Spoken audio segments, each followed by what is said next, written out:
عالمی کساد بازاری 1936 اور دوسری جنگ عظیم کی تباہ کاریوں کے حل کے لیے 1944 میں عالمی مالیاتی فنڈ کی بنیاد ڈالی گئی۔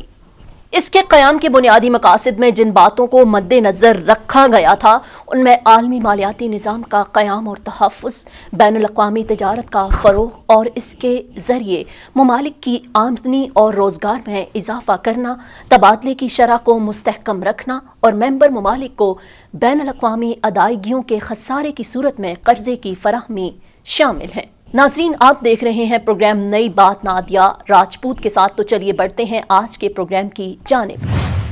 بہت سے مقاصد کے حصول کے لیے IMF قرض دینے کے ساتھ اپنی شرائط بھی لاگو کرتا ہے اور وقتاً فوقتاً اپنی جائزہ رپورٹ شائع کرتا ہے، جس میں ممالک کی کارکردگی کی جانچ پڑتال کی جاتی ہے اور دنیا بھر کی کریڈٹ ریٹنگ ایجنسیز ان رپورٹس کا استعمال کرتی ہیں، حتیٰ کہ دیگر بین الاقوامی ادارے اور ممالک بھی IMF کی جائزہ رپورٹ کی بنیاد پر قرضے فراہم کرتے ہیں۔ لہٰذا یہ رپورٹ کسی بھی ملک کے لیے بہت اہمیت کی حامل ہوتی ہے۔ تاہم ان جائزہ رپورٹس میں کامیابی یا ناکامی کا دار و مدار اس بات پر ہوتا ہے کہ کوئی بھی ملک IMF کے مقرر کردہ اہداف اور شرائط کے حصول میں کس حد تک کامیاب رہا۔ پاکستان اور IMF کا تعلق بہت پرانا ہے۔ ہم نے 1958 میں پہلی بار IMF سے قرض لیا تھا اور اس کے بعد اب تک 22 مرتبہ ہم مختلف معاہدوں کے تحت قرضے حاصل کر چکے ہیں۔ موجودہ پروگرام کا آغاز 2019 میں ہوا تھا، لیکن یہ معاہدہ مکمل نہیں ہو پایا تھا اور اس کی آخری 2 اقساط کے لیے مکمل ملک کو طویل صبر آزما انتظار کرنا پڑا۔ اس کے بعد گزشتہ سال جولائی میں IMF سے $3 ارب کے حصول کے لیے 9 ماہی مدت کا اسٹینڈ بائی ارینجمنٹ کیا گیا۔ 2019 کے پروگرام میں پاکستان کو جن باتوں کا پابند کیا گیا تھا ان میں عالمی مالیاتی خسارے کو کم کرنا،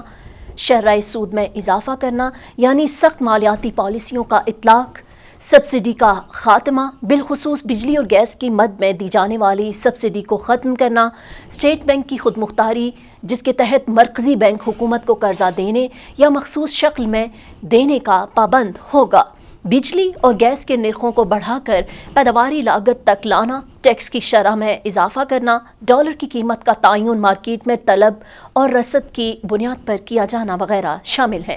دلچسپ بات یہ ہے کہ یہ شرائط ہمارے لیے کوئی نئی نہیں ہے۔ یہ تمام شرائط 2013 کے اور 2008 میں معاہدوں میں بھی موجود تھیں، تاہم 2019 کے معاہدے سے پہلے بھی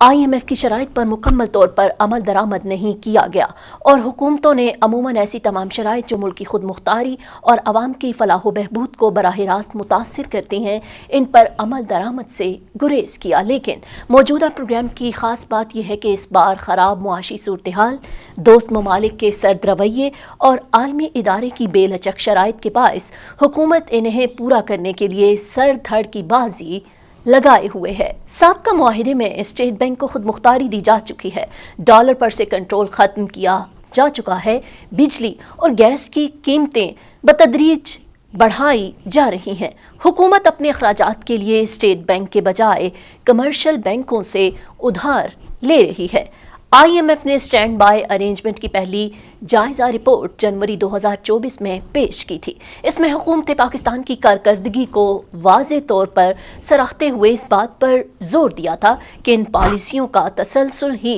ترقی کی ضمانت ہے۔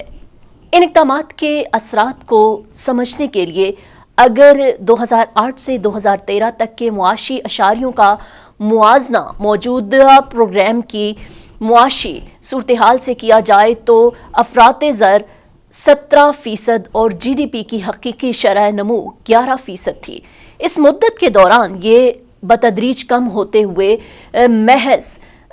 52% تک رہ گئی۔ حقیقی شرح نمو میں 6.1% تک ریکارڈ کی گئی، جبکہ تجارتی خسارہ 17.13 سے لے کر 31 ارب ڈالرز تک رہا۔ موجودہ پروگرام میں 2019 سے 2023 تک کے معاشی اعداد و شمار بتاتے ہیں اس مدت میں غذائی اشیاء کی قیمتوں میں تقریباً 48% کا تاریخی اضافہ ہوا، روپے کی قدر ریکارڈ گراوٹ کا شکار رہی اور شرح نمو -0.9 رہی، جبکہ تجارتی خسارہ سال 2021-22 میں 48.3 ارب ڈالرز کی سطح تک چلا گیا۔ تاہم IMF کی رپورٹ مالی سال 2024 کے اختتام تک بہتری کی نوید سناتی ہے۔ رپورٹ میں جن خطرات کی نشاندہی کی گئی ان میں ایک اہم چیلنج بیرونی قرضوں کی ادائیگی ہے، جو کہ چیلنج سے بڑھ کر ایک معمہ ہے کہ انہیں ادا کرنے کے لیے ڈالرز کہاں سے آئیں گے۔ کاروبار بھی بلند شرح سود اور مہنگی بجلی و گیس کی وجہ سے شدید پریشانی کا شکار ہے۔ دوسری طرف اگرچہ IMF کی رپورٹ پاکستانیوں کو آئندہ آنے والے سالوں میں مہنگائی میں کمی کی خوشخبری سناتی ہے، لیکن ایک عام شہری جو پہلے ہی بجلی اور گیس کے نرخوں میں ہونے والے حالیہ اضافے کی وجہ سے پریشان ہے، IMF کی شرائط کو پڑھ کر اس بات کا بخوبی اندازہ لگا سکتا ہے کہ بات یہاں ختم نہیں ہوئی۔ بجلی اور گیس کے نرخوں میں مزید اضافہ متوقع ہے، جس سے نہ صرف گھریلو صارفین کا بجٹ کا بڑا حصہ بلوں کی ادائیگی میں خرچ ہوگا، بلکہ یہ پیداواری لاگت میں بھی اضافے کا باعث بنے گا، جس سے مزید مہنگائی ہوگی۔ کیا یہ واقعی IMF کا کام ہے کہ وہ یہ فیصلہ کرے کہ حکومت کس چیز پر کتنی سبسڈی دے؟ گیس اور بجلی کس نرخ پر فروخت کیے جائیں؟ مرکزی بینک حکومت کو قرض دے یا نہ دے؟ شرح سود کم کرے یا زیادہ؟ عالمی مالیاتی ادارے کی شرائط کی مثال کچھ اس طرح سے ہے کہ جیسے کوئی ڈاکٹر ہر مریض کا علاج پیناڈول سے کرنے کی کوشش کرتا ہو، اسی طرح IMF بھی ہر ملک سے معاشی اصلاحات کے نام پر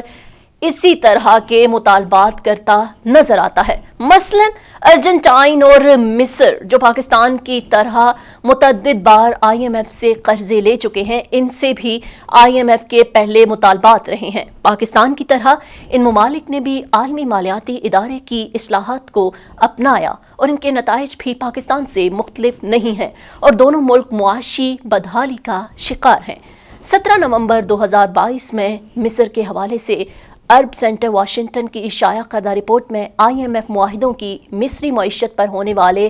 اثرات کا جائزہ لیا گیا۔ اس رپورٹ میں مصنف لکھتا ہے کہ IMF سے کیے جانے والا نیا معاہدہ ملک کے معاشی مسائل کو حل نہیں کرے گا، بلکہ یہ انہیں مزید بڑھا دے گا۔ مشہور نوبل انعام یافتہ اکانومسٹ جوزف اسٹیگلٹس، جو کہ عالمی بینک کے سینئر وائس صدر بھی تھے، 1 فروری 2022 فارن پالیسی نامی امریکی جریدے میں شائع ہونے والے اپنے مضمون میں لکھتے ہیں کہ کیسی ستم ظریفی ہے کہ ارجنٹائن نے اپنی بین الاقوامی ادائیگیوں کے لیے قرضہ لیا اور پھر IMF کے قرضے کی ادائیگی بذات خود ایک بڑا خطرہ بن گیا۔ مزید لکھتے ہیں کہ اقتصادیات کا بنیادی علم رکھنے والا بھی جانتا ہے کہ کفایت شعاری معاشی سکڑاؤ کا باعث بنتی ہے، لیکن یہاں ایک سوچ یہ ہے کہ یہ کفایت شعاری معاشی پھیلاؤ کا باعث بنے گی، جبکہ ایسا نہیں اور ایسا ہو بھی نہیں سکتا۔ بالکل یہی سبق آج کل پاکستانی حکومت کو بھی پڑھایا جا رہا ہے کہ کفایت شعاری کی پالیسی اپنانی بہت ضروری ہے، لیکن اس کے دائرے میں غیر ترقیاتی اخراجات، اشرافیہ کو دی جانے والی مالی مراد اور بے جا حکومتی اخراجات کو لانا چاہیے، نہ کہ کفایت شعاری کے نام پر پسے ہوئے عوام کو مہنگائی میں اضافہ کر کے مزید مشکل میں ڈال دیا جائے۔ بنیادی طور پر کوئی بھی ملک IMF کے پاس اپنے مالی خسارے کو پورا کرنے کے لیے یا حکومتی اخراجات کے لیے نہیں جاتا، بلکہ IMF سے قرضہ لینے کی ضرورت اس وقت پیش آتی ہے جب کسی ملک کے پاس بیرونی ادائیگی کے لیے زر مبادلہ یعنی آسان الفاظ میں ڈالر نہ ہو اور اس کو کسی دوسرے ملک سے قرضہ نہ مل سکتا ہو۔ قرضے اور امداد کے بغیر ڈالر کی حصول کا واحد ذریعہ برآمدات ہیں، جبکہ پاکستان کا معاملہ یہ ہے کہ حکومت برآمدات کے فروغ کی پالیسی پر کام کر رہی ہے، لیکن اس کے باوجود ڈالر کی طلب اور رسد کا فرق بڑھتا جا رہا ہے۔ ہماری برآمدات کی شرح نمو کم ہے جبکہ درآمدات کی شرح زیادہ ہے، جس کی وجہ سے کرنٹ اکاؤنٹ خسارے کا شکار رہتا ہے۔ اس امر کی ضرورت ہے کہ حکومت درآمدات کے فروغ کے ساتھ ساتھ درآمدات کی متبادل پالیسی پر توجہ دے۔ صنعتوں میں برآمد شدہ خام مال کے استعمال کو کم کیا جائے، سستی بجلی اور گیس کی فراہمی کو یقینی بنایا جائے، سیاسی استحکام پیدا کیا جائے، حکومتی سطح پر درآمد شدہ اشیاء کے استعمال پر پابندی عائد کی جائے، مالی اور مالیاتی پالیسی IMF کی مرضی کی بجائے